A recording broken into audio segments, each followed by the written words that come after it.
नमस्कार, फिर पैसा बोलता है में आपका स्वागत है। आज शनिवार है, आपकी सवाल का जवाब का देने का समय आ गया है। मेरे साथ अंकिता जी हैं। हमने सारे मेल्स को रिप्लाई कर दिया है। अगर आप मुझसे कोई डाउट्स पूछना चाहते हैं और संपर्क करना चाहते हैं, ईमेल भेजें, मेरा टीम आपको जवाब देगी। तो मैडम सवाल पूछेंगी, मैं जवाब दूंगा। नमस्ते सर। आज के क्वेश्चंस की शुरुआत करी जाए।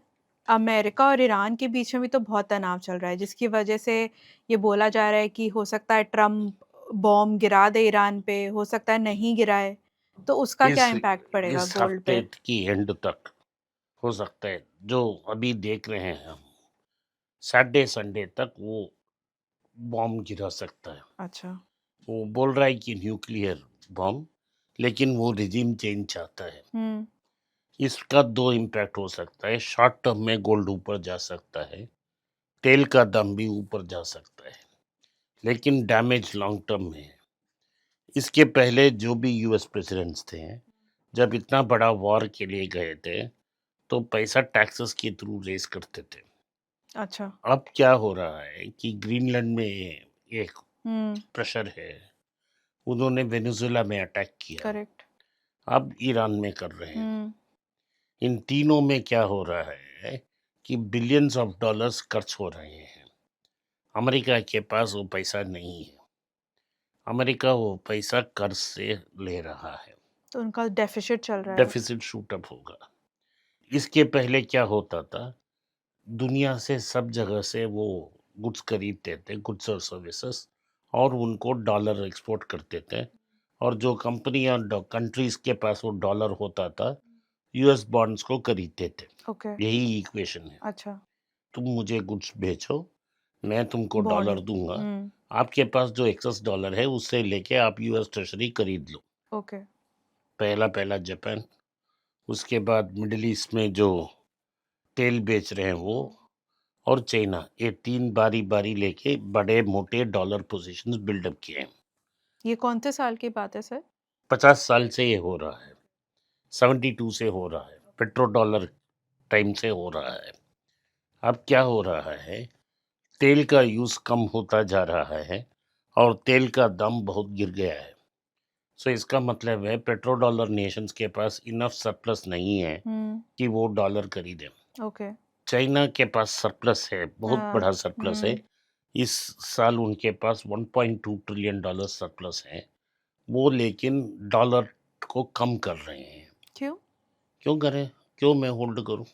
वो ऑलरेडी आप इसका डेफिसिट इतना। आप हम पर टैरिफ लगा रहे हो। हम्म। हर कोई हमारा प्राइम मिनिस्टर जैसा नहीं होगा जो माथा टेकेगा।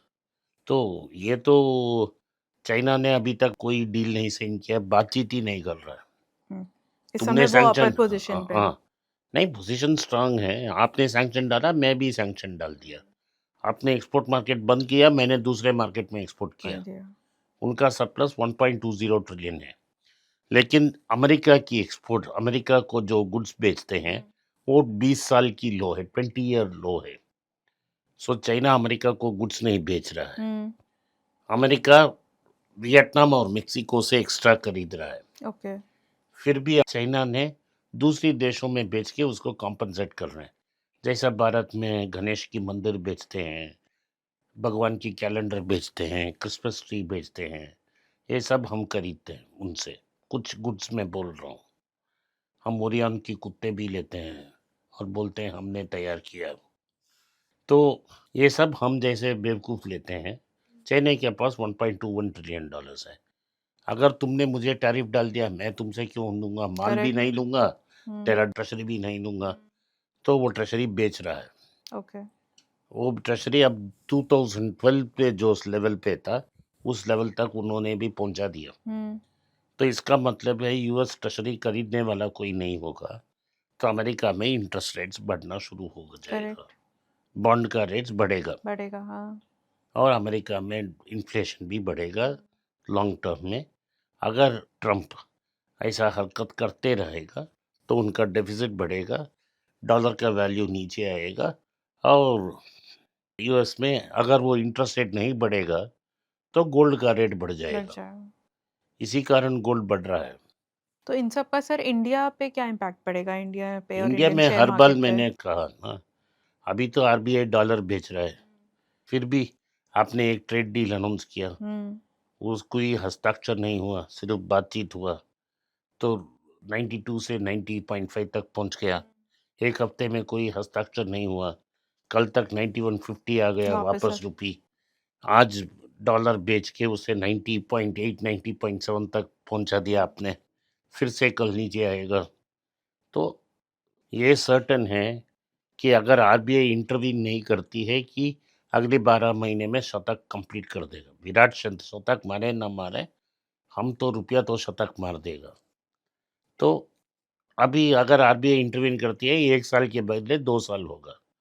सो इधर रुपया वीक होगा, तो कुछ कॉस्टली होंगे। और अगर रुपया वीक हो रहा है, कौन बाहर से पैसा डालेगा? इधर से अगर आपके दोस्त दुबई में हैं, तो आप उनको 90 रुपये में आज देते हैं, 2 साल के बाद आपको 100 रुपया मिल रहा है, तो आपको 5% इंटरेस्ट हो ही गया। तो आप अपना पैसा क्यों रुपये में रखोगे? आप बाहर बाहर बेचोगे। सो लोग बाहर बेच रहे हैं पैसा, सो ये रुपया में प्रेशर डालेगा, इन्फ्लेशन बढ़ेगा। और क्योंकि टेक्नोलॉजी चेंज हो रही है, और एआई का इतना ये और अदर टेक्नोलॉजीज चेंज हो रहा है, नौकरी भी कम हो रहा है। हमारा बिगेस्ट एम्प्लॉयर पढ़े लिखे लोगों में क्या है? आपकी जनरेशन की पहली जनरेशन है, आपकी बाई की जनरेशन है, और उस जनरेशन के पहले जनरेशन। पिछले 30 साल से आईटी ही सबसे बड़ा एम्प्लॉय। आपके दोनों हाँ, भाई आईटी में काम कर रहे हैं। हुँ, अब आईटी नहीं है, वो टीसीएस ने 60,000, लोग बोल रहे हैं 12,000 को निकाला है, मार्केट में बोल रहा है कि 60,000 निकाल दिया है। तो आप बोले किधर जाएंगे नौकरी के लिए? तो ये सीधा सीधा बात है, लोग नौकरी के लिए नहीं जा सकते, नौकरी नहीं है, क्योंकि एक्सपोर्ट मार्केट खत्म, क्योंकि आपके ऊपर 50% टैरिफ है, आपने दूसरे मार्केट एक्सपोर्ट नहीं की। यूरोपियन यूनियन के साथ आपने एक अच्छी डील अनाउंस की, लेकिन वो डील आने में 1 साल लगेगा।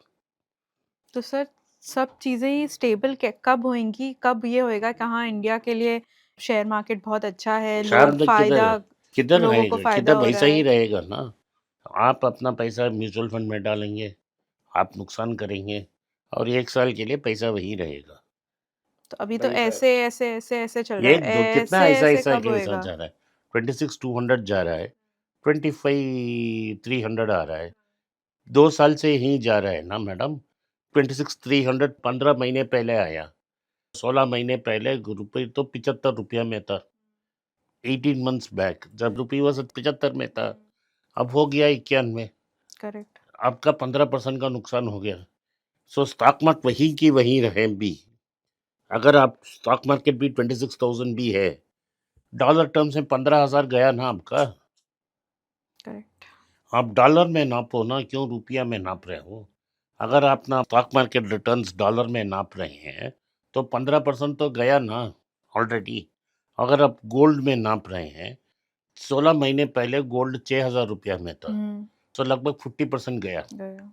तो इसीलिए बोल रहा हूँ, हमको इंग्लिश में एक कहावत है, वेक अप स्मेल दी कॉफ़ी। तो ब्लाइंडली स्टॉक मार्केट में म्यूचुअल फंड्स की थ्रू, सिप के थ्रू इन्वेस्ट करना आपके लिए लाभदायक नहीं हो नहीं है। सकता। आज के लिए इतना ही। आपने इस पॉडकास्ट को सुना, इसके लिए मैं आपका आभारी हूँ। हो सके तो वीडियो को लाइक कीजिए, चैनल को सब्सक्राइब कीजिए और बेल नोटिफिकेशन दबाएं। इस वीडियो को अपने दोस्त और रिश्तेदार के पास भेजें और उन्हें देखने की आग्रह करें। नमस्कार, धन्यवाद, जय हिंद। अगर आप मुझसे संपर्क करना चाहते हैं, नीचे दिए गए ईमेल में मेल भेजें। मेरी टीम आपके साथ संपर्क करेगी और मदद भी करेगी।